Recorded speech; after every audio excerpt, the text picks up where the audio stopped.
આપણી વ્યવસ્થાઓથી નહીં. અને એટલા માટે જો બહારગામ લઈ જઈ શકાતું હોય તો ઠાકોરજીને સાથે જ પધરાઈ જવાની પ્રણાલી કાઢી જાય. પણ ત્યાં તમને એમ લાગે કે બિલકુલ સચવાય એમ નથી, તો પછી આપણા ચિત્ત પરિચિત વૈષ્ણવો, આપણા સ્વજનો જેને ત્યાં ઠાકોરજી વિરાજતા હોય એને ત્યાં પધરાઈ જવાય. અને બિલકુલ જેને કઈ વ્યવસ્થા નથી, ઘરમાં ખૂબ જ અભાવ છે, તો તમારે ત્યાં કોઈ એવા રૂમમાં એક જગ્યા તમે એવું કબાટ પર નીચેનો ભાગ જાળીવાળો કરીને ત્યાં પધરાઈ શકો, યા એક ટેબલ એવું રાખો કે જેમાં ઝાંપીથી અથવા સિંહાસન ઠાકોરજીનું રહે, અને એ રીતે પણ ઠાકોરજીની સેવા કરી શકો છો. અને વધારે કંઈક એવું વિશેષ પૂછવાનું હોય તો વ્યક્તિગત મળીને પૂછી લેવું કે અમારે ઠાકોરજી અહીંયા બિરાજી શકે કે ન બિરાજી શકે, તો એની આપણે રસ્તો કાઢી લઈશું. દરેકના રસ્તા છે એમ તમને કહી દઉં છું, દરેકના રસ્તા છે, ક્યાંય ગાડી અટકે એમ નથી. તો દરેકના રસ્તા છે એટલે રસ્તો કાઢી લેવો. પણ શરૂઆત જયારે આપણે કરીએ સેવા, આપણે ત્યાં સેવા ક્રમમાં અનેક પ્રકારની વિવિધતા છે. છેક સકડી ભોગથી લઈ અને દૂધગર મિશ્રી સુધીની આજ્ઞા આપણે ત્યાં પ્રાચીન સમયમાં મહાપ્રભુજી તેવી કોઈ જુદી જુદી આજ્ઞાનો પ્રકાર હતો નહીં, ત્યારે તેનો સર્વ વસ્તુ સમર્પણ, જે પણ લો એ ધરીને લો. તો એવો મૂળ પ્રકાર, મૂળ સિદ્ધાંત એવો જ છે. પણ હવે અવ્યવસ્થાને કારણે, અગવડતાઓને કારણે, યા ઘરની એવી વ્યવસ્થા ન રહેવાને કારણે આપણે મહારાષ્ટ્રીઓએ કૃપા કરીને એવી આજ્ઞાઓ શરૂ કરી. એની પાછળ ઇન્ટેન્શન શું હતું કે વૈષ્ણવ ઠાકોરજીથી દૂર ન થઈ જાય. મૂળ કારણ આ હતું. અને એટલા માટે જુદા જુદા પ્રકારની આજ્ઞાઓ આપણે શરૂ કરી. તો તમે જે રીતે સેવા કરી શકવાના હો તો જયારે પુષ્ટાવો ત્યારે આજ્ઞા લઈ લો કે આ રીતે હું મિશ્રી સૂકોમાં ભોગ ધરીશ અને આટલી વાર ધરીશ, આટલી વાર ઝારીજી ભરીશ, એની આજ્ઞા લઈ લેવી, પૂરું સમજી લેવું. અને એ પ્રકારે સમજી અને પછી ઠાકોરજીની ઘરે સેવા શરૂ કરવી. જેની જેવી આજ્ઞા, જલની ઝારીજીની આજ્ઞા હોય, મિશ્રીની ઝારીજીની આજ્ઞા હોય, અને જે પ્રકારે એટલે મંગળ ભોગ, શૃંગાર, રાજભોગ અને શયન પ્રાય આ રીતે સેવા કરતા હોય છે, તો એ પ્રકારે કયો કયો ભોગ ધરશો, એ સમયે કયા પાઠ અને કયા કીર્તન બોલશો, એવો એક ક્રમ દરેક વૈષ્ણવે પોતાની સેવાનો બનાવી લેવું જોઈએ. કે ઠાકોરજી જાગે એના પહેલા હું આ પાઠ કરીશ, પછી 3 તાળી પાડી આપણે ઠાકોરજીને મંગલ ભોગ ધરાવી સાજી અને ઠાકોરજીને ઘંટનાદ કરીને જગાવીએ, ત્યારે મંગલ ભોગમાં આવું ધરીશ અને મંગલ ભોગથી ડબલ રાજભોગમાં ધરવું. પેલા નાનકડી કટોરી મિશ્રી હોય તેનાથી ડબલ રાજભોગમાં ધરવામાં આવે. પણ ભલે કરીએ કલાક કે અડધો કલાક, પણ 8 સમયની ભાવના અને પ્રકાર કરે. ભલે 5-10 મિનિટ ભોગ આવે, પણ અષ્ટયામની ભાવના વિચારે. હરિરાય મહાપ્રભુજી શિક્ષાપત્રમાં આજ્ઞા કરે છે, લીલા સર્વા ક્રમાગતા, ક્રમ પ્રમાણે સેવાની ભાવના કરવી. તમારી પાસે અડધો જ કલાક છે તો એમાં અષ્ટયામની ભાવના કરી લેવી. મંગળા, શૃંગાર, રાજભોગ, શયન, એ પ્રકારનો આખી ભાવના કર્મ કરો. તો જેવું તમને હોય સૌથી પહેલા આજ્ઞા લેવી, અને આજ્ઞા લઈ અને પછી એકદમથી અતિક્રમણ એનું નહીં કરેલું. પછી એકદમથી મૂડ આવ્યો કે લાવો ને આજે તો સકડી ભોગ ધરું, એટલે સીધું સકડી ધરી પાછા રિવર્સ ગેરમાં નાખી પાછા મિશ્રીમાં આવી જાવ. એટલે એવું કઈ અતિક્રમણ જો બહુ વધારે કરી લેવાથી કઈ બહુ સારું થઈ જાય એવું પણ નથી. પ્રોસેસને ફોલો કરો. કારણ ઠાકોરજી એ કોઈ ખેલ નથી કે મૂડ પ્રમાણે ને આજે મૂડ આવ્યો કામ કરતા, કાલે મૂડ નતો એટલે રજા, ભલે પડેલા રે. મૂડ પ્રમાણે સેવા ન થાય, આજ્ઞા પ્રમાણે સેવા થાય. અને એટલા માટે પ્રોસેસનું રિસ્પેક્ટ કરવું એ તમારું બંધન નથી, એ તમારા ઠાકોરજીની સુરક્ષા છે. આપણને વારે ઘડી પૂછવા, વારે ઘડી એ પૂછવાનું એટલા માટે તમે લોકો રાખીએ કે ઠાકોરજી સિક્યોર રહે, સુરક્ષિત રહે. નહીં તો તમે અઠવાડિયું પછી ઉપવાસ કરાવો ને, એક દિવસ ચપ્પલ ભોગ ધરો, પાછી મહિનાની રજા, પાછું ખુદવારો કરો, પાછું અઠવાડિયાની રજા, પછી આવું ચાલે. કારણ કે આપણા મૂડનો ગ્રાફ કેવો હોય તમે જુઓ તો આમ જાય, પછી આમ આવે, પછી આમ આવે, પછી આમ. આપણું તો મૂડ આવે એટલે મૂડ પ્રમાણે સેવા ન થાય, ક્રમ પ્રમાણે, સિદ્ધાંત પ્રમાણે, પ્રણાલિકા પ્રમાણે સેવા કરે. એનું અતિક્રમણ નહીં કરવું. અને એટલા માટે હવે સેવાનો થોડો ક્રમ જોઈએ. વર્ષોત્સવની સેવા ક્રમ અને નિત્યનો સેવા ક્રમ. તો પહેલા સમજી ગયા, બ્રહ્મ સંબંધ, પુષ્ટાવવું, અને પુષ્ટાવવામાં આવા પ્રકારનું સ્વરૂપ, ઘરે પધરાવવું, એક સિંહાસન, ઠાકોરજીની વેણું અને મોરપીંછ આદિ, ચંદ્રિકા, પાદ આદિ લાવવી, ઋતુ પ્રમાણે વસ્ત્ર વાઘા લાવવા, શૃંગાર લાવવા. વાઘા પણ પુષ્ટિમાર્ગનો પ્રકાર, જે રીતે ચીરા વાઘા આદિ આવે, એટલે જેનાથી પુષ્ટિ પુરુષોત્તમનું સ્વરૂપ લાગે એવા વસ્ત્ર અને શૃંગાર કરવા. આપણની આંખને સારું લાગે એ જ પૂરતું નથી, પણ ધર્યા પછી ઠાકોરજીને સુખ થાય એને ઉત્તમ વસ્ત્ર શૃંગાર કહેવાય. ચળકતું એટલે આપણને લાગે કેવા સાહેબ ફાઇન લાગે, દરેક વખતે ચળકતું ના આવે. તમને કાયમ કોઈ સહેલો પહેરાવીને ફેરવે તો બરાબર ના બહુ ફાઇન લાગો ભાવવું જોઈએ, આપણે કમ્ફર્ટ ફીલ કરવા જોઈએ. એટલે દરેક સમય દરેક ઋતુ પ્રમાણેના વસ્ત્ર શૃંગાર આદિ ભોગ હોય. આપણે ત્યાં રાગ, ભોગ અને શૃંગાર આ ત્રણેયનો ઋતુ પ્રમાણેનો વિવેક છે. શાસ્ત્ર એક વાત કરી, યથા દેહે તથા દેવે. તમારા દેહને જે થાય એ તમારા દેવને થાય. અને દેવો ભૂતવા દેવમ યજે. દેવ થઈને દેવને ભજો. એટલે જેને ભજો છો એના થઈને એના ભજવા, એના જેવા થઈને ભજવાનું. તો એ પ્રકાર શાસ્ત્રોની આજ્ઞા છે. તો એ પ્રમાણેની પરંપરા અનુસાર રાગ, ભોગ અને શૃંગારનો વિવેક. તો એક સૌથી પહેલા રોજનો ક્રમ, હવે જેને જેવી આજ્ઞા હોય પ્રમાણેનો ક્રમ થાય. પણ એક પ્રસિદ્ધ ક્રમ જે છે કે સૌથી પહેલા ઠાકોરજી પહોંચેલા હોય તો ત્યાંથી ઝારીજી સરાવી લેવાય, બંટા સરાવી લેવાય અને ઝારીજી ભરી અને સિંહાસન પાસે મૂકે. એટલે ઝાપીજીમાં ઠાકોરજી પહોંચતા હોય ને ત્યાંથી ઝારીજી લઈ અને નવા ભરી સિંહાસનમાં ઉઠીને જ્યાં બિરાજવાના હોય ત્યાં પધરાવી દેવાય. અને મંગલ ભોગની તૈયારી કરી લે કે આજે ઠાકોરજીના મંગળ ભોગમાં શું ધરીશું, તો જે ધરવાનો સૂકો મેવો, લીલો મેવો આદિ એ સજાવી લેવું. અને હવે ઠાકોરજીને જગાવો. અને તેમાં 3 તાળી પાડીને જગાવતા હોઈએ. જેને કીર્તન ગાતા આવડતું હોય, ઘણા તો ગાય જેવું કે ભલભલા જાગી જાય, પણ ઠાકોરજીને જગાવવાના આપણા કીર્તન હોય તો લાલ અને જાગો હો ભયો ભોર, અને એ રીતે જગાવવા કે ઠાકોરજી જાગે, ઘરના બધાને ડિસ્ટર્બ થાય એટલા મોટા અવાજે નહીં ગાવ. એ તો બધા જ જાગીને ઠાકોર જોડે વેર બાંધી લે કે આ રોજ જગાડે છે ને અમારી ઊંઘ બગાડે છે. એટલે એવું આપણો સેવા એ આપણો આનંદ છે. બીજાના જીવનમાં વિક્ષેપ પડે એ રીતે સેવા નહીં કરે. મહાપ્રભુજી એમ કે તમારા ઘરમાં કામ કરનારાને પણ દુઃખ થાય એ રીતે સેવા નહીં કરે. સેવા એ નિજનો આનંદ છે, પ્રભુને આપણો.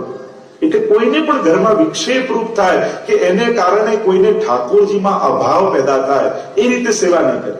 પુષ્ટિ માર્ગને પણ એ રીતે તમારો સ્વધર્મ જીવો કે જેને કારણે બીજા ડિસ્ટર્બ ના થાય. આપણને શું થાય, બીજાને ખલેલ કરવાની, તું હાથ લગાવ, તું આમ કર, આમ પેલાને એવું નફરત કરાવી દે કે અહીંયા તો જવાય જ નહીં.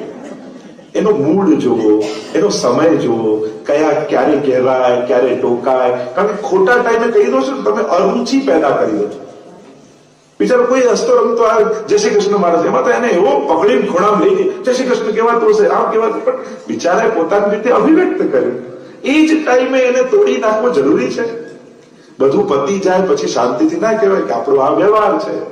પણ ઘણી વાર તમે ઈગો હર્ટ કરી નાખો, પછી ગમે તેટલું અમે ગયા પછી પાછા અમારી આગળ જે જ્યાં સમજવા લાયક છોડ્યો ક્યાં છે, એને બિચારાને એવો રાખ્યો કે સમજે. એનું એવું ઇન્સલ્ટ, અપમાન, એવું ઈગો હર્ટ કરી નાખી કે એને અરુચિ પેદા થઈ જાય. તો એક વસ્તુ યાદ રાખો, આપણે કારણે કોઈને આપણા ધર્મ કે આપણા ભગવાન માટે અરુચિ પેદા ન થાય એની સાવધાની આપણે બધાએ રાખવાની. એટલે ખાસ એ વસ્તુને બધા ધ્યાન રાખજો કે આપણા સ્વધર્મ પાળવામાં. કારણ કે આ રીતે આપણે બધા પુષ્ટિ માર્ગને બહુ ખરેખર બદનામ કરી નાખ્યું કે આ વૈષ્ણવ આવે એટલે આમ જ થાય ને આમ જ થાય. લોકો એવું માહોલ વચ્ચે તો એવું કરી નાખ્યું હતું કે પુષ્ટિ માર્ગ માટે લોકો ભયભીત થઈ ગયા. ખાસ આપણા ધર્મ ના બધા આપણે બધા સૂત્રધારો છે. જો આપણે બધા ધર્મની ધ્વજાઓ છે. હવે આપણે જે કરીએ છીએ ને એ એનાથી આપણા બિહેવિયરથી ધર્મની ઇમ્પ્રેશન ઉભી કરી છે. એટલે શું તમે એ રીતે ધર્મ પાળ્યો કે લોકોને પુષ્ટિ માર્ગ માટે અહોભાવ થાય? આપણે ધર્મનો પ્રચાર કરનારા પ્રતીકો આપણે જ છીએ.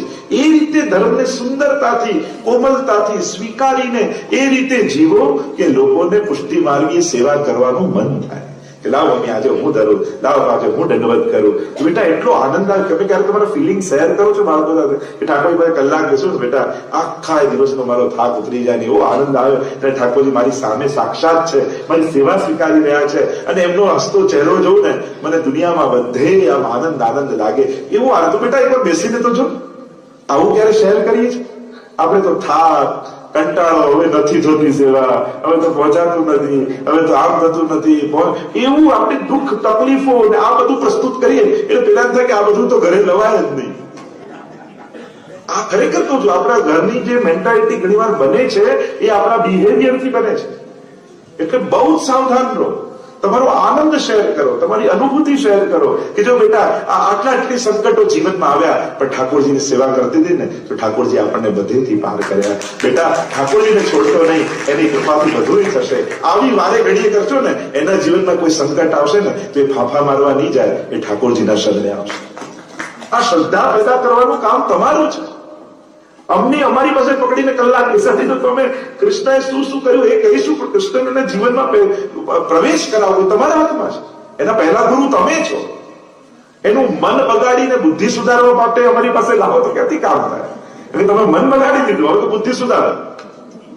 આ બધું કનેક્ટેડ છે. અને એટલા માટે એવો માહોલ ન બનાવો જેથી પુષ્ટિ માર્ગને કોઈ કંઈક કહી જાય. એટલે ખાસ કરીને કંઈક સહન કરવાનું આવે તો કરી લો, કંઈક ચલાવી લેવાનું આવે તો ચલાવી લો, પણ એને ભગવાનમાંથી શ્રદ્ધા ન ઉઠે એ જવાબદારી આપણી છે. તો ક્રમમાં, સેવાના ક્રમમાં એ રીતે જગાવીએ ઠાકોરજીને, જગાવીને પધરાવીએ અને ભોગ આવે. હવે જેટલી સામગ્રી એટલો ભોગનો સમય, જેટલો ભોગ ધર્યો. હવે ઘરે આટલી મિશ્રી કટોરી, ના 2 ઘડી એટલે 1 ઘડી એટલે 24 મિનિટ, 2 ઘડી એટલે 48 મિનિટ. હવે હવેલીમાં આટલું બધું આવે તો 2 ઘડી ભોગ આવે. નાનકડી કટોરી ધરી હોય તો કટોરી જેટલો જ સમય રાખવો. પછી પ્રભુએ આરોગ્ય રાહ જોતા હોય કે ક્યારે આ ખાસા કરાવે, મુખવસ્ત્ર કરાવે તો બીજું કઈ આગળ કાર્ય કરે. તો પ્રભુની લીલાઓ તો ચાલી જ રહી છે. મંગળા થાય, શિંગાર, ગોપી વલ્લભો રાતો, એટલે ભોગ ધરવું એ સેવા નથી. એ જે લીલા થઈ રહી છે વ્રજમાં, એમાં આપણી જાતને પ્રવેશ કરાવવો એ સેવા છે.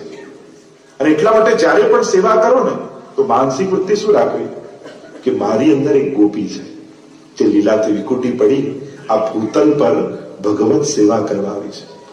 અને એણે મારા આ શરીરને માધ્યમ બનાવ્યું છે. એ મારા થકી સેવાનું સુખ લેવા માંગે છે. એટલે મારે મારા શરીરને બાધક નથી બનાવવું, એને મદદમાં સાધક કરી દેવું છે. એટલે હું સેવા કરું છું કે હું આમ કર, એ બધું જ ભૂલી જાઓ. આપણે ત્યાં દરેકનું એક ગોપી સ્વરૂપ માન્યું છે કે જે લીલામાં હતી ને ભૂતલ પર આવી છે. એટલે એને મારા શરીરને સિલેક્ટ કર્યું છે ઠાકોરજીની સેવા કરવા માટે. એટલે કમથી કમ હું એટલું ધ્યાન રાખીશ કે મારા શરીરને એની સેવામાં હેલ્પફુલ થવા દઈશ, સહાયક થઈ જઈશ, એને બાધક ક્યારેય નહીં થવા દે. એને જે આનંદ લેવો છે એ મારા શરીર થકી આનંદ લેશે, એટલે હું એને મદદમાં આવી જઈશ. આવો ભાવ રાખશો ને તો શરીરના ધર્મો બધા બાજુમાં રહી જશે. એટલે હું ક્યાં સેવા કરું, તમે ડિટેચ તમારા દેહ ધર્મથી થઈ જશો. આ એક લીલાની ગોપી સેવા કરી રહી છે જે ભીતર મારી અંદર જીવાત્મા રૂપે વિરાજે છે. એને આ બધું કરવું છે. હું તો દૂર છું. મારો સ્વભાવ, મારી આવડત, મારું અનાવડત, મારી અયોગ્યતા, એ બધું બાજુમાં છે. એ કાંઈ કામ નથી. આને કરવું છે. મારે તો ખાલી હાથ ચલાવવાના છે એના મદદમાં, મારે તો પગ ચલાવવાનો છે એની મદદમાં, એને ઠાકોરજી પાસે જવું છે. આવો ભાવ રાખશો ને એ બુદ્ધિથી પર થઈ જશે અને સેવાનો એક અલૌકિક આનંદ ફીલ થવા લાગશે. તો જેટલો સમય, જેટલી સામગ્રી એટલો સમય. પછી મંગલ ભોગ આદિ આવે, પછી એનો જેટલો સમય તમે રાખ્યો હોય એને સરાવો. સરાયા પછી શૃંગારનો ક્રમ આવે. શૃંગારનો એક વિસ્તારપૂર્વકનો આપણો ક્રમ છે. આપણે ત્યાં શૃંગારનો મસ્તકનો શૃંગાર, એટલે આપણે ત્યાં મસ્તકથી શૃંગારની શરૂઆત છે. એટલે પેલા પાગ આદિ ધરી દેવામાં આવે, વાઘા ધરાયા બધી બાદ તિલક આદિ, કંઠાભરણ આદિ ધરીએ. શૃંગારના નામ પણ આપણને આવડવા જોઈએ. આપણે ત્યાં એનો પણ એક વિવેક છે, એની પણ એક સૌંદર્ય. મને લાગે પુષ્ટિ માર્ગે સાહિત્યને કેટલું સંગ્રહી રાખ્યું છે. એ શબ્દમાં હોય, એ રાગમાં હોય, એ સામગ્રી રૂપે હોય, એ કલા રૂપે હોય, કેટલું બધું પુષ્ટિ માર્ગે સુરક્ષિત ભારતીય કલાઓને રાખે છે. આખી ભારતીય કલાનું એક સંરક્ષક કેન્દ્ર ક્યાંક હોય તે આપણી પુષ્ટિ માર્ગીય હવેલીઓ છે. જોઈ લો, ભારતમાં જાઓ, ભારતની બધી જ કલાઓને કોઈ સાચવી રાખ્યું હોય ને 500 વર્ષોથી, એ સંરક્ષણનું કોઈ કેન્દ્ર થઈ હવેલી. તમે સામગ્રી કલા જુઓ, ચિત્રકલા જુઓ, કે આપણી નાથ દ્વારા પીછવાઈ શૈલી આખી જુઓ, શબ્દોનું સાહિત્યિક જુઓ, કેવા કેવા શબ્દો જે આજે પ્રચલિત બધે બંધ થઈ ગયા છે. પણ પુષ્ટિ માર્ગમાં સગરી છે. હાથ ખાસા કરો, આ મુખવસ્ત્ર કરાવો, સ્વરૂપ પધરાવો અને ખાસા કરો, વડા કરો. આપણે કેવું સાહિત્યિક સૌંદર્ય પુષ્ટિ માર્ગે સાચવીને રાખી છે. તો ઘણી વાર એ થાય કે પુષ્ટિ માર્ગની ભારતની સંસ્કૃતિને દેવ, એના ઉપર ચર્ચા થવી જોઈએ. 500 વર્ષ પહેલાની જે પરંપરાઓ પુષ્ટિ માર્ગી હવેલીમાં જેટલી સંગ્રહી છે, બાકી બધે ક્યાંય તમને જોવા નહીં મળે. જોજો, એ 500 વર્ષ પહેલાની આખી સંસ્કૃતિ આખું બચાવીને રાખ્યું છે. આપણે લોકો ભલે જુનવાણી કહેતા ગયા, પણ આપણે એને સંગ્રહિત કરતા ગયા કે એ સંસ્કૃતિને આજે જીવિત રાખી છે. 5000 વર્ષની પરંપરાઓ. તો એ ગૌરવ છે પુષ્ટિ માર્ગ. આપણે જૂના પ્રમાણે કરીએ છીએ, આપણી કમજોરી નથી, એ આપણું ગૌરવ છે. કોઈ બિલ્ડિંગ 500 વર્ષથી ઊભું હોય, તાજમહેલ, તો એની કમજોરી ના કહેવાય, તો બહુ જૂનું. આજનું ગૌરવ કહેવાય, એની મહત્તા કહેવાય કે કેવું બાંધ્યું છે. 500 વર્ષોથી આને કંઈ થયું નથી. એ ગૌરવ કહેવાય, એ આપણી કમજોરી ના કહેવાય. જૂના થવું એ ગૌરવની વાત છે, કમજોરી નથી. ઉલટાનો અત્યારે તો ગવર્મેન્ટ પણ જો હેરિટેજ બિલ્ડિંગ હોય તો એનો કલર ચેન્જ કરવા નથી દેતી. અમારા આર્કિટેક્ટ બધાને ખબર હશે તો કેટલું રિસ્ટ્રિક્ટ કેમ એ સાચવવાનું છે સંસ્કૃતિને. તો આપણે ઘણી વાર ઘણી હવે મોડર્ન કરીને આ વર્ષની જગ્યાએ આ વાપરો તો શું વાંધો છે? એનો વાંધો નથી. અમારું કામ છે સંસ્કૃતિને જાળવવાનું. એ શબ્દ રૂપે હોય, એ શ્રૃંગાર રૂપે હોય, એ વસ્ત્ર રૂપે હોય, એ સામગ્રી રૂપે હોય, અમારે એ સંસ્કૃતિને સાચવવી છે. એ અમારા હેરિટેજને અમારે બચાવવું છે, એ પરંપરાને, એ સૌંદર્યને. અને એટલા માટે આપણે કોશિશ કરીએ છીએ કે આ બધું સચવાય. અને ગૌરવ સાથે કહી શકું છું કે આપણા વલ્લભકુલ અને આપણા વૈષ્ણવે એ સંસ્કૃતિને જાળવી રાખી છે. કોઈ ઓક્સફર્ડમાં અને કોઈ લિટરેચરમાં ભણીને સારા સારા શબ્દો બોલતો હોય તો આપણને એના માટે માન થાય કે પેલું થાય કે ક્યાં જૂના જૂના વર્ડ વાપરો, હવે તો બધા જતા રહે. પણ એ ભણેલો છે એની નિશાની એ કે આવા વર્ડ એને આવડે છે. એમ આપણે પુષ્ટિ માર્ગી આ પ્રાચીન વર્ડ બોલીએ છીએ. એ આપણી કમજોરી નહીં, એ આપણું ગૌરવ છે કે આપણે સાહિત્યિક શબ્દો આજે વાપરીએ છીએ જે આખી સંસ્કૃતિમાંથી ખતમ થઈ ગયા બોલાવાના, પુષ્ટિ માર્ગી સમાજમાં આજે બોલાય છે. કેટલું ગૌરવની વાત છે. તમે ક્યારેક વિચારશો ને, તમે જે કમી માનો છો ને એ જ આપણા ગૌરવની વાતો છે. તેંડુલકરે રાખવો પડે કે હાથ વોશ યોર હેન્ડ ઇન્ડિયામાં કરવી પડે. અને 500 વર્ષોથી પુષ્ટિ માર્ગી અમે લોકો કઈ તાક્યા, હાથ ખાસા કરો, ખાસા કરો, ખાસા કરો. તમે અમને જૂનવાણી માનતા રહ્યા, પણ હવે એડ કરવી પડે કે 80% રોગો હાથમાં ધોવાથી થાય છે. તો બધું ફરી ફરીને પાછું આવી ગયું છે. તો જે સેવાની વાત કરતો હતો, તો સમય તો અભાવ છે, પણ શૃંગારની વાત, શૃંગારમાં પણ કઈ રીતે ધરાવાય અને કઈ રીતે વડા કરાય. વડા કરવું એટલે કાઢવા. ત્યારે શયન આવે ને ત્યારે શૃંગાર વડા કરવામાં આવે. ઘણા લોકો ખેંચીને એક સાથે 5-5 માળાઓ ભેગી ખેતો જયારે શૃંગાર ધરીએ કે વડા કરીએ, દરેકનો એક પ્રકાર. ધરતી વખતે પણ યોગના બધા જ આસનો લોકો ઠાકોરજી કરાવે છે. આમ કરે, ઊંધા કરે, પેલું કરે. તો આવું ન થવું જોઈએ. સીધા ઠાકોરજી બિરાજતા હોય અને કઈ રીતે સુકોમલતાથી. જો અમારે તો ઘરમાં આજે પણ મરોડી કરીને ઠાકોરજીને ગાંઠ નથી મારતા અને સુકોમલતાનો ભાવ છે. તો લગાવ લગાવી એ રીતે ધરાવે, મરોડી લઈ અને ઠાકોરજીને ધરવામાં આવે શૃંગાર. અને એક પછી એક એવું સુંદરતાથી ધરવા કે જેથી ઠાકોરજીની શોભા વધે. એ રીતે નહીં ધરાવું કે ઠાકોરજીને બહાર જવામાં શરમ આવે. ઘણાના લાલન નાના હોય તો શૃંગાર મોટા મોટા લઈ આવે, ઘણાના સ્વરૂપ મોટા હોય તો નાના નાના લઈ આવે. બધું માપનું હોવું જોઈએ. એમને કહીએ ને, ના અમે તો નાચા દ્વારાથી લાવે. નાચા દ્વારાથી માપના તો લાવવા જોઈએ કે ભલે નાચા દ્વારાથી લાયા, પણ માપના છે કે નહીં? તમારા લાલન કેવા, તમારા શ્રીનાથજી કેવા અને જેવા હોય એવા માપનું લાવવું, જેથી એમની શોભામાં અભિવૃદ્ધિ થાય, શૃંગારથી નિખરે પ્રભુ. એ રીતે શૃંગાર કરવા. તો એમાં પણ ખાલી ચળકતા હોય એમ નહીં. જે સમયના જયારે મોતી ના આવે ઉષ્ણકાળમાં તો મોતીના, ત્યારે જડતર ના આવે તેવા પ્રકારે આપણે જેવા પણ આપણા સામર્થ્ય પ્રમાણે જેટલું ઉત્તમ કરી શકીએ એટલું કરવું.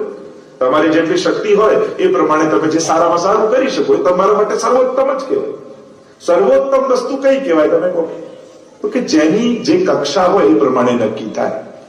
અને સર્વોત્તમ વસ્તુ જેની જેવી અવસ્થા, જેવી સંજોગો એ પ્રમાણે સર્વોત્તમ. કોઈ સાધારણ છે એના માટે બેસ્ટ વસ્તુ, સારા મોંઘું એના માટે આ છે, બીજા માટે પેલું છે, ફલાણા માટે આ છે. પણ કોઈ સુખી વ્યક્તિ સારું લાવ્યો, તમે રડતા રહો પેલા જેવી માળા ના લાવી શક્યો પ્રભુ, શું કરવું? પણ એનું સામર્થ્ય એવું છે. અને એટલા માટે તમારી કક્ષા પ્રમાણે તમે જે સારામાં સારું કરો એ સર્વોત્તમ કહેવાય. અને એટલા માટે શૃંગાર એ રીતે ધરવા. સ્નાન કરાવવાનો પણ પ્રકાર આપણે ત્યાં સુહાતું જલ આપણે ત્યાં કહેવાય છે. બહુ ગરમ પણ નહીં, બહુ ઠંડુ પણ નહીં. આપણે ત્યાં તો આંગળીમાં સ્પર્શ કરીને જોઈ લેવું કે બહુ ગરમ તો નથી ને. તો સુહાતું જલ જે અનુકૂળ લાગે એવું ઠાકોરજીને એ રીતે સ્નાન કરાવે. એના પહેલા ફૂલેલ ચમેલીના તેલથી ઠાકોરજીને ફૂલેલ ધરવામાં આવે. અને પછી અંગ વસ્ત્ર પણ બને તો મલમલનું રાખવું. ઘણી વાર આપણે નેપકિન કે યુઝ કરતા, પણ બને તો મલમલનું વસ્ત્ર ઠાકોરજીનું રાખવું. જેથી પ્રભુ તો અતિ કોમલ છે, અતિ કોમલ. એટલે એમનું જેટલું કોમલતા તમે અનુભૂત કરશો ને એટલા ઠાકોરજી એ વધારે તમને અનુભૂતિ કરાવશે. એટલે અતિ કોમલ છે પ્રભુ. એટલે અંગવસ્ત્ર, એટલે લૂછવાનું વસ્ત્ર કહીએ ને એને આપણે ત્યાં અંગવસ્ત્ર કહેવાય. એટલા માટે અંગવસ્ત્ર કરાવી, વાઘા શૃંગાર આદિ ધરવા, ગુંજા માળા છેલ્લે ધરવાની, ફૂલની માળા ધરવાની. અને ફૂલની માળા જે રીતે તમને પ્રાપ્ત હોય એ રીતે કરી. ઘણા લોકો પવિત્ર ભાવ કરતા હોય, ઘણી વાર વસ્ત્રથી બનાવતા હોય. જ્યાં અપ્રાપ્ય છે ત્યાં જુદી જુદી ભાવનાથી કરતા હોય. પણ જયારે ફૂલની માળા ધરો ત્યારે પાછું પવિત્ર ધરાવવાની જરૂર ના હોય. ઘણી વાર લોકો શું પવિત્ર ધરાવતા ફૂલની માળા ના ભાવથી, તો ફૂલની માળા જે દિવસે ધરે એ દિવસે પવિત્ર ધરાવે. પણ એ તો નથી એટલે પેલું કરીએ છીએ, એ દિવસે ધરાવવાની જરૂર ના હોય. પછી આરસી બતાવવામાં આવે. આરસી એટલે દર્પણ. ઠાકોરજીનું મુખારવિંદ તેરો મુખ નીકો કે મેરો મુખ પ્યારી, અને મુખારવિંદ ઠાકોરજીનું આરસીમાં જોવાનું હોય, પછી આપણા હૃદયમાં લગાડવાનું હોય. એનું પ્રભુનું બિંબ અને પ્રતિબિંબ બંને ભગવદ રૂપ છે. એટલે આરસીમાં એ સમયે એ આરસી નથી, આપણું હૃદય છે કે એમાં ઠાકોરજી પોતાનું મુખારવિંદ જોયું. એટલે સદા એ મુખારવિંદ ઠાકોરજીનું આપણા હૃદયમાં બિરાજે એવો ભાવ કરી આપણા હૃદયમાં લગાવીએ. અને પછી ઠાકોરજીને ખીલોનાથી ખીલવવામાં આવે, પલના આદિના પદ ગાવામાં આવે, વિવિધ પ્રકારથી ખેલવવામાં આવે. અને ખેલવ્યા બાદ રાજભોગનો, એટલે કે ઠાકોરજી હવે વનમાં પધારી રાજભોગ આરોગે છે. એટલે આખી જે અષ્ટયામની આપણે ત્યાં ભાવના છે, જાગવાથી લઈ પડવા સુધીની, એની પહેલા પણ આપણે ચર્ચા કરી ચૂકેલા છે. એટલે સંક્ષિપ્તમાં કે પછી રાજભોગનો સમય, રાજભોગ સમયે માલાજી ધરી હોય તો એ વડી કરી લેવામાં આવે. અને પછી સાજવાનો પ્રકાર, જે સખડી ધરતા હોય તો એમણે કઈ રીતે થાળ સાનવો જોઈએ, જે અનસખડી ધરતા હોય અને જે દૂધગર અને મિશ્રી ભોગ ધરતા હોય, એનો આખો એક પ્રકાર છે. કઈ રીતે પ્રભુને ભોગ ધરાય. ધર્યા પછી તુલસી પત્ર પધરાવવામાં આવે અને હાથમાં તુલસી દલ હોય લઈ બ્રહ્મ સંબંધ મંત્ર બોલી અને ઠાકોરજીના ચરણારવિંદમાં તુલસી દલ સમર્પિત કરવામાં આવે. અને પછી મહાપ્રભુજી, ગુસાઈજી, વ્રજભક્તોની, ગુરુજનોની કાનીથી પ્રભુ આ પ્રેમ પૂર્વક આરોગો એવી વિનંતી ઠાકોરજીને કરવામાં આવે. દંડવત કરી અને પછી ટેરો લેવામાં આવે.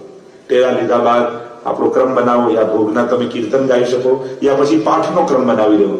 તમે જે પાઠ કરતા હો, ઘણા પદ આપણે જે ઘણા પાઠ સન્મુખમાં ન થાય તો ટેરો લીધો હોય ત્યારે પાઠ કરી લેવાનો. તે પાઠ કરી અને પછી સરાવવાનો જે સમય થાય તો ઠાકોરજીને મુખવસ્ત્ર, આચમન, મુખવસ્ત્ર આદિ, બીડી આદિ ધરવામાં આવે, ભોગ સરાવવામાં આવે. અને પછી ખંડપાઠ ચોકી લગાવવામાં આવે. ખંડપાઠ ચોકી લગાવ્યા બાદ જો ઠાડુ સ્વરૂપ હોય, ઠાડુ સ્વરૂપ એટલે ઉભું સ્વરૂપ, એટલે ઠાડુ સ્વરૂપ જેમ શ્રીનાથજીનું સ્વરૂપ, મદન મોહનલાલજીનું સ્વરૂપ, એ બધા ગોરધનનાથજીનું પાષાણનું સ્વરૂપ, એ બધા ઠાડા સ્વરૂપ, ઉભા સ્વરૂપ કહેવાય. તો એને વેણુ વેત્ર બંને ધરાવવામાં. વેત્ર એટલે લાકડી, છડી. રાજભોગ પછી વેણુ વેત્ર ધરાવી આરસી બતાવવામાં આવે, આરતીનો ભાવ કરવામાં આવે અને પાછી આરસી બતાવી વેણુ વેત્ર કાઢી લેવામાં આવે.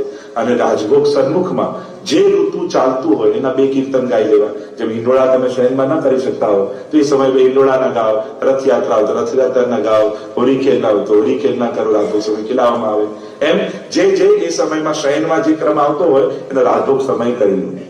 અને ત્યારબાદ ઘણા લોકો શયનની દૂધની કટોરી સાથે ધરી લેતા હોય અને ઘણા લોકો શૃંગાર વડા કરી અને વસ્ત્ર આદિ ધરાવી અને પછી શયનની દૂધની કટોરી ધરતા હોય છે. અને શયનના પદ દૂધ આરોગવાના ગવાય. અને પછી પ્રભુને પોઢાવવાની તૈયારી થાય એટલે ઝારીજી પાછી નવી ભરી સૈયાજી પાસે પધરાવી દઈએ, બંટાજી પધરાવીએ, શૃંગાર આદિ વસ્ત્ર આદિ વડા કરી પાછે થાળમાં પધરાવી અને ઠાકોરજીને પોઢાવવાનો ક્રમ થાય. એના પહેલા અત્તરવાળા હાથ કરી સૈયાજી સમારવામાં આવે, એટલે અત્તરવાળા હાથ લગાવવામાં આવે. અને ઠાકોરજી લાલન હોય તો લડ્ડુ વાળો હાથ ઊંચો રહે એવી રીતે પોડાવવા, એ પડકે પોડાવવા કે લડ્ડુ વાળો હાથ ઊંચો રહે. ત્યાં તકિયા રાખવા, વેણુજી પધરાવવી. અને આમ ઠાકોરજીને ઉષ્ણકાલ હોય તો મલમલનું વસ્ત્ર લઈ માથે સુધી ઓડાડી દેવામાં આવે. શીતકાલ હોય તો રજાઈ આદિ કરવામાં આવે. પણ આપણે ત્યાં મસ્તક ખુલ્લું રહેતું નથી, એ મસ્તક સુધી ઓડાડી દેવામાં. કારણ આપણે ત્યાં પ્રભુ પોડ્યા પણ એ સુએ એવો છે. એ તો સકળ વ્રજમાં પોડિયા વાલા કરે વિવિધ રસદાર, જેની તો અહર્નિશ લીલાઓ. એટલે કે હવે ઠાકોરજી ગિરિરાજજીની કુંજ કંદરાઓમાં, કુંજ નિકુંજોમાં પ્રભુ પધાર્યા. પણ એ આપણો અવસર નથી. હવે તો વ્રજભક્તો સાથે પ્રભુ લીલા કરે એટલે મસ્તક સુધી ઉડાડી દેવામાં આવે. અને પછી ટેરો લઈ અને દંડવત કરી અને બહાર બેસી આશ્રયના પદનું ગાન કરવું. વડાડ્યા કરી શકો તો બી સરસ, અને ના આવડતા હોય તો દ્રઢઈને ચરણને ગાઈ દંડવત કરી 3 વાર મહાપ્રભુજી, ગુસાઈજી, અમ્માજીની જય બોલી અને પછી ધીમે રહીને આપણે બહાર. આ સંક્ષિપ્તમાં મેં સેવાક્રમ બતાવ્યો, પણ મૂળ વાત છે સેવાનો વિવેક. આખો પ્રકાર તો આપણા પુસ્તકમાં લખેલો હોય કે જન્માષ્ટમીથી જે વર્ષોત્સવનો પ્રકાર છે, આ તો નિત્યનો ક્રમ કયો, એવો જ વર્ષોત્સવનો પ્રકાર હોય. એટલે કે આપણા વર્ષ દરમિયાન આવતા ઉત્સવ, તે ઉત્સવનો પ્રકાર પુસ્તકમાં, સેવા પ્રકારની પુસ્તક દરેકના ઘરે હોવી જોઈએ. બધા નિયમ બનાવે, ભલે તમે કરી ન શકો પણ વાંચવું જરૂર. સુદામાજીનો સંકલ્પ છે. મનમાં થયું ક્યાંક પ્રભુ મને મળવા માંગે છે ને એટલા માટે આમંત્રિત કરી રહ્યા છે. કહ્યું ઠીક છે, તું આટલી વાર કહે છે તો કાલે જ હું દ્વારિકા જવા નીકળીશ. આ અવસ્થામાં પણ ખાવાના ફાફા છે અને કહે છે આટલા વર્ષ પછી જાઉં છું, પ્રભુ માટે શું લઈ જાઉં, એને શું આપીશ, ખાલી હાથે કેમ જવાય એની પાસે. પત્નીને લાગ્યો સંકોચ, આસ પડોશમાં ગઈ અને તાંદુલને પૌવા લઈને ભેગા કર્યા, પોટલી બાંધી, બીજા દિવસે જવા નીકળ્યો સુદામા અને પોટલી આપી, દ્વારિકાધીશને આપણા તરફથી આ આપજો. કૃષ્ણ શરીર છે, ધોતીઓનો ઉપરનો ધારણ કર્યો છે, હાથમાં લાકડી લઈને સુદામા નીકળ્યા છે દ્વારિકાધીશને મળવા માટે. કેટલા દિવસથી ભોજન પેટમાં ગયું નથી, થાકી ગયા, સૂઈ ગયા એક વૃક્ષની નીચે અને પ્રભુને થયું કે મારો ભક્ત મારી તરફ આવવા નીકળ્યો છે. એ 10 ડગલા ચાલે તો 90 ડગલા હું ચાલું. યોગ નિંદ્રામાં સુડાવીને ઉપાડ્યા અને દ્વારિકાની બહાર મૂકી દીધા. જાગ્યા અને થોડાક ડગલા આગળ વધ્યા અને સુવર્ણની દ્વારિકા દેખાઈ. અરે આ કઈ નગરી છે? કોઈ મુસાફરને પૂછ્યું, કહ્યું આ તો દ્વારિકાધીશની દ્વારિકા છે. અરે આટલી જલ્દી હું આવી ગયો. દ્વારિકાધીશનો મહેલ ક્યાં છે? શોધતા શોધતા શોધતા સુદામાજી બહાર આવ્યા છે. દ્વારપાલો બહાર ઉભા છે. કહે છે અંદર જઈને સમાચાર આપો. એમનો મિત્ર સુદામા બહાર ઉભો છે. દ્વારપાલો કહેવા લાગ્યા, તારા જેવા તો રોજ કેટલાય લોકો આવે, બધાને ભગવાન મળવા જાય તો પછી રાજકાજ ક્યારે કરે? જાજા નહીં મળે.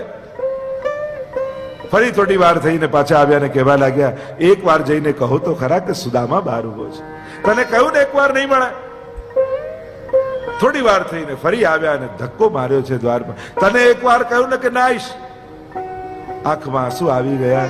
આટલા વર્ષે હે પ્રભુ તને મળવા આવ્યો ને તું દર્શન નહીં આવ્યો. રડતી આંખે દ્વારપાલોને વિનંતી કરે છે કે હું વંદન કરું છું, વિનંતી કરું છું, એક વાર જઈને કહી દો અંદર કે એનો મિત્ર સુદામા બહાર ઉભો છે. દ્વારપાલોને પણ થયું આ આટલી વાર કહે છે તો લાવ એક વાર જઈને કહી તો દઉં. દ્વારપાલો ભીતર આવ્યા છે. સોનાના ઈંડોળે પરમાત્મા ઝૂલી રહ્યા છે અને જઈને સમાચાર આપ્યા, મહારાજ બહાર કોઈ ગરીબ બ્રાહ્મણ ઉભો છે, પોતાનું નામ સુદામા કહે છે. અને જ્યાં સુદામા નામ કર્ણમાં પડ્યા પરમાત્મા દોડ્યા છે. ભાગતા જાય, ફલાંગો ભરતા જાય, કૂદતા જાય. આઠે પટરાણીઓ ચકિત થઈને જુએ છે, આટલા રાજા મહારાજાઓ મળવા આવ્યા, પણ આ રીતે તો પ્રભુ ક્યારે સ્વાગત કરવા દોડ્યા. ભાગતા ભાગતા ભાગતા બહાર આવીને બાથ ભીડી છે સુદામા. અરે મિત્ર, આટલા વર્ષો પછી તને મારી યાદ આવી. આવ આવ, પધારો પધારો કરી પોતાના સુવર્ણના સિંહાસન પર સુદામાને બિરાજમાન કર્યા છે. પાઠે પટરાણીઓને કહ્યું, જલ્દી કેસરનું જળ લઈને આવો, મારે આના ચરણ પખારવા છે. રાણીઓ કેસર વાળું જળ કરે એના પહેલા પાની પરાત કો છુયો નહીં, આ સુવર્ણ જલ સે પગ ધોએ. એ જલ લઈને આવે એના પહેલા તો પ્રભુએ પોતાના અશ્રુઓના જલથી સુદામાના ચરણ પખાર્યા છે. બસ સુદામાની સામે જોતા જાય ને રડતા જાય પ્રભુ. અને અહીંયા સુદામા રડતા જાય. અરે પ્રભુ આ શું કરી રહ્યા છે? ના, હું જે કરું છું મને કરવા દે. કારણે નથી, મારી ઈચ્છાથી મેં ઓઢેલી છે. જે આપનું આપેલું આપને ધર્યા વગર ખાઈ જાય એની તો આ જ દશા થવી જોઈએ. પ્રભુ કહે તો નાનપણની વાતો, નાનપણમાં નિર્દોષ ભાવમાં થયું હોય એ તો બધું ભૂલી જા સુદામા. હવે તો નવું જીવન શરૂ કરવાની વાત છે. ભાભીએ મારા માટે કંઈક મોકલ્યું છે. પ્રભુના મહેલ અને વૈભવને જોઈને પોટલું સંતાડવા લાગ્યા સુદામાજી. પ્રભુ કહે, સુદામા હજી સંતાડવાની આદત તારી ગઈ નથી, બતાવ કાળ શું છે? અને હાથમાંથી ઝૂંટવી અને મુઠ્ઠી ભરી ભરીને તાંદુલ પ્રભુ આરોગે છે. કુબેરનો વૈભવ એને આપી દીધો છે. એક આ તાંદુલ 2 મુઠ્ઠી આરોગીને કુબેરનો વૈભવ આપ્યો. સુદામાને તો ખબર ન પડી કે શું થઈ રહ્યું છે. પ્રસન્ન થાય છે જો હું પ્રભુને આપી રહ્યો છું. આપણે રાજી થઈએ ને, મેં ઠાકોરજીને આ આપ્યું, મેં ઠાકોરજીને આ આપ્યું, મેં ઠાકોર. તને કોણે આપ્યું? એક ફૂલ તોડીને આપણે ઠાકોરજીને કહીએ કે મેં ફૂલ ધર્યું. અરે એ બીજ કોનું, એ ભૂમિ કોની, એ પાણી કોનું, એ સૂરજ કોનું, એ ઉગાડ્યું કોણે? આપણે તો તોડ્યું ને કહીએ મારું ફૂલ. અરે તું ફૂલ જ છું કે સમજે છે ફૂલ તારું છે? એનું જ છે. આપણા થકી એના સુધી પહોંચે છે. બસ આપણું તો કાંઈ નથી હોતું. આપણે શું લઈને પેદા થઈએ છે? આપણા કર્મો. અને શું લઈને જઈએ છે? આપણા કર્મો. ધનાની ભૂમૌ પસ્વસ્ય ગોષ્ઠે ભાર્યા ગૃદ્વારી જના સ્મશાને દેહ ચિતાયામ પરલોક માર્ગે કર્માનુગો ગચ્છતિ જીવૈ. મેળવેલું બધું મૂકી જઈએ છે અને કરેલું બધું ભેગું આવે છે. પ્રભુનું સર્જન જુઓ. પૈસા માટે પાપ કરે. ભગવાનનું સર્જન કેવું છે? પૈસા રહી જાય, પાપ ભેગા આવે. મળ્યું એ મૂકી જવાનું, કર્યું એ ભેગું આવે. એટલે જ કહ્યું કે જે પૈસા માટે પરસેવો પાડે તો બરાબર, પણ પર સેવા માટે જે પૈસા પાડે ને એ જ સાચો ભગવાનનો ભક્ત છે. આપણે પૈસા માટે પરસેવો પાડી બરાબર, પણ પર સેવા માટે પૈસો પડે ત્યારે માનવું કે આ મારા પુણ્યની કમાઈ છે.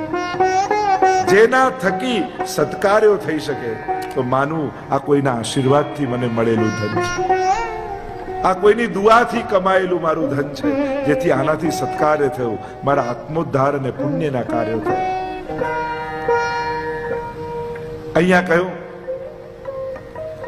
મેળવેલું બધું મૂકી જવાનું, કરેલું બધું ભેગું આવવાનું. આ જ ભગવાનનું સર્જન છે, આ જ ભગવાનની રચના છે. સુદામાને આટલું પરમાત્માએ આપ્યું, ખબર ન પડવા દે. અને ઠાકોરજી કોઈ દિવસ કોઈને ખબર પડવા દેતા નથી કે આપનારો હું છું.